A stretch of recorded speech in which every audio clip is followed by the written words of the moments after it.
How are you this evening? I'm very well, thank you. How are you? I'm fine, thank you. You at home tonight? Yes, I am, which is pretty rare. Getting ready for the upcoming single launches? We're rehearsing quite a bit at the moment. Got a lot of new stuff in the set. I think we're playing about half of the new album at the moment in the set. When's the album being check it out. Yeah. It's coming out early. Early next year? Yeah. And then you're going to head off overseas, aren't you? Where did you hear that? I read an interview you did What did I say about going overseas? that you wanted to go overseas on the back of the new album.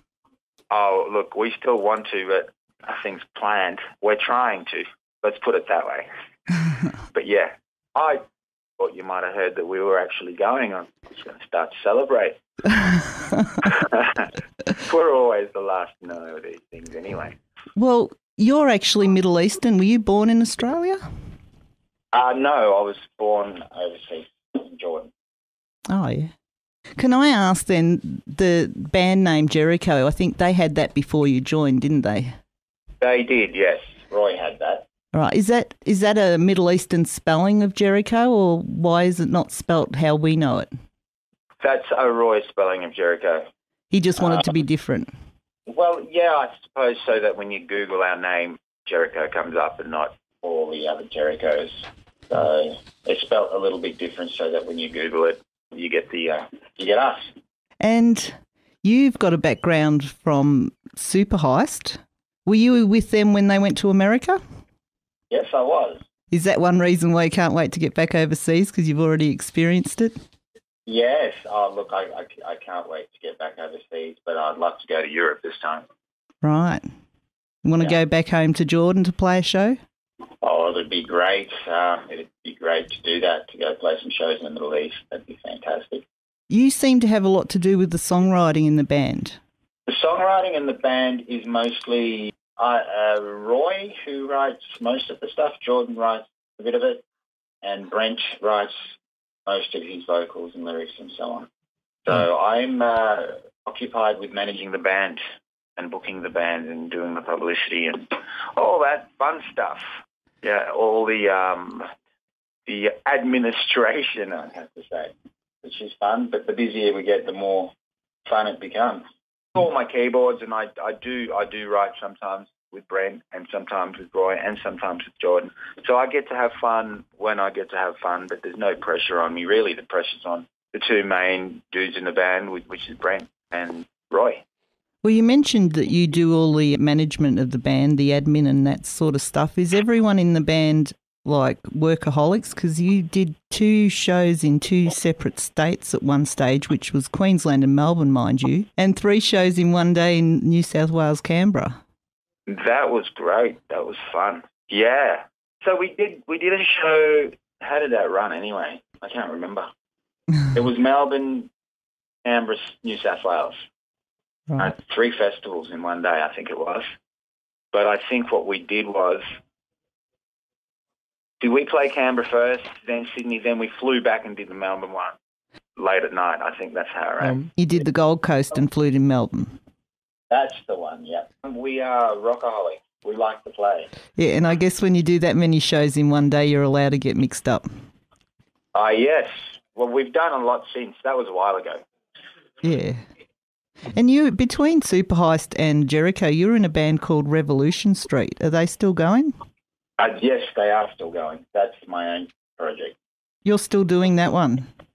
That's always going to be ongoing, yes. That's with me and Mark Hosking from Carnival. All right. But that's kind of like a side project.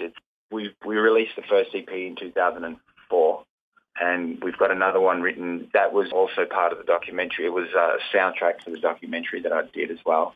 And then we just finished writing the second one. So it's been a while since EP albums. But yeah, that's the kind of project this is. It's just for us to do whatever the hell we want musically.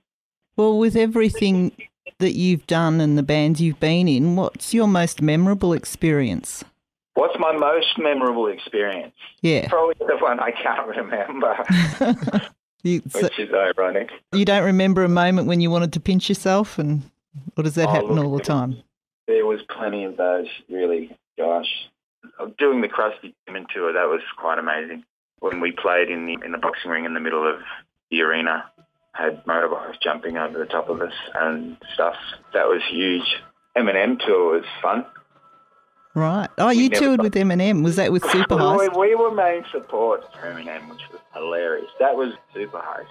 And we never got to see the guy, by the way. He's such a superstar. We'd have to clear the corridors and get locked into our rooms because, Mr. Matters was about to come through. But we hung out with D12. They were awesome. They were cool.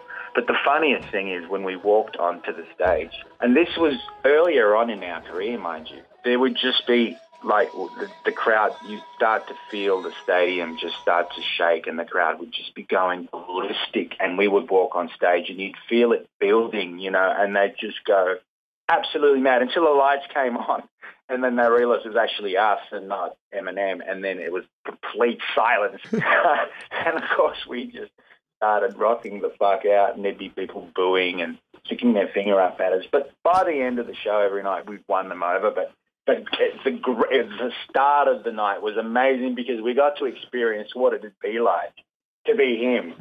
And every night. So we started doing this big rock intro thing before the act because it had just been dark when we walked on. And so we started to do this big rock build-up thing while the lights started to flicker and the crowd just went ballistic, and then the big lights would come on and they'd see it was us and there was complete silence. Every night was the same. It was hilarious. Well, it's not like what you'd think go together, Super Heist and Eminem exactly, but maybe... Yeah, you wouldn't think, would you? Don't know who put that together. Well, maybe he liked your music because you had a hit over there with 7 Years. We did, yes. Maybe he likes rock music. Maybe he did, but no, we never spoke to him. We never saw him. I don't think he has anything to do with who supports or anything like that. I think it was mainly, I think it was the promoters hooked that up. Would you like to be big enough one day to not have anything to do with your supports? That's hilarious. No, he would never do that. No, I think that's really dicky. A real dick thing to do. But I suppose he doesn't want people in his ear all night, I guess. You'd get over it, wouldn't you, after a while? Yeah. Oh, well. I wouldn't let anyone except you. I'd give no one else access, Kat. Thank you. You're going to be at the single launch in Melbourne on October the 5th. And I don't At the Evelyn. I was just going to say I don't actually have where. So that's at the Evelyn Hotel on October the 5th. And who's supporting you with that? You've got Circles. Well, we've got a stellar lineup. We've got Circles. Do you know them at all? No, I don't actually, but I will. I'll find out. Are you going to make it to the show? We'll definitely try. That'd be great. And do you have the same or different supports for your other shows? They're all different except for Circles, who are our main support for the entire tour. I love your song, Dance Like No One's Watching. That's an amazing song. And you talk about the Middle Eastern influence in that, but I think there's a little bit of a Scottish influence in that song. There is. It's the whole Celtic thing that crosses over into very similar vibes to the Middle Eastern thing, and for some reason they also share the bagpipe. Like the bagpipe, as you may or may not know, is a Middle Eastern instrument. The only other place it's found is in Scotland. All right. Scotland and Jerusalem is where it originated. Palestinians, it's one of their traditional instruments, I suppose, part of their folklore. And it was when the Celts visited Jerusalem back in God knows when, and something happened there, and that's how there's a connection there. But yeah, oh hey, all that stuff. Yeah. What comes first, the music or the words? Oh, the music or the words? In our case, it's the music. And then Brent actually came up with those words because it's very interesting words in that song. I really love the words in that song. Yes, well, he gets inspired by whatever the music's doing and writes to that. So is the new album written, like all the songs written for it, or are you still working on songs? All written, and it's going to be completely tracked by the end of October, and then we're going to start mixing over Christmas. Right. And then there'll be a tour of Australia and then hopefully over to Europe. What would you like to tell your fans about your show? If they come to your show, what can they expect? I think the fans should expect to get to hear a lot of new stuff. that we've been working on that we're very proud of, and see a band that's kind of hungry to get back on stage because we haven't been doing much touring, or not as much as we used to, certainly no 3-4 shows per day stuff going on. So we are really, really, really hanging to get back on stage. And so they might just experience the impact of that, and it's going to be a ripper of a night, I'd say. Yeah, because Adelaide will get the full impact because that's the 29th of September. Yes, they will. And then Melbourne will get a show on the 5th of October. That's correct. And Adelaide's almost sold out. So if people are listening to this interview and you're in Adelaide... We stream over the web too. Well, that's fantastic. Get your tickets, Adelaide. Yeah. And they're selling fast in Melbourne too. Yes. And then the next day you're going to Sydney to do a show. That's right. And we're doing the Annandale on Saturday. And then you're not doing another one till November. The 2nd of November is actually Brisbane. It's still part of this tour. Yeah. It's so you've got a show at the Tote that's not part of the tour then? We've got a Christmas show at the Tote on the 7th of December, which is going to be a lot of fun. We're going to have sausage sizzle and good times. A Christmas party with Jericco. That sounds like fun. Party with Jericco. Because you're an alternative band, but you're almost like almost a dance band, but you're almost a heavy band. You're sort of got so many different elements to your music. Well, we kind of like to do that because it just gives us more scope, and we can get away with doing more things that we enjoy doing. Better than being pigeonholed. Yeah, I say. And so if people want to hear the new album or some of the new album before it's released, they have to come and see you play live. They have to. They must. They must. Compulsory. Yes. You can be found at jericco.com.au, and that's JERICCO. That is correct. That's our brand new website, yes. Yeah, and on Facebook, you're Jericco Band.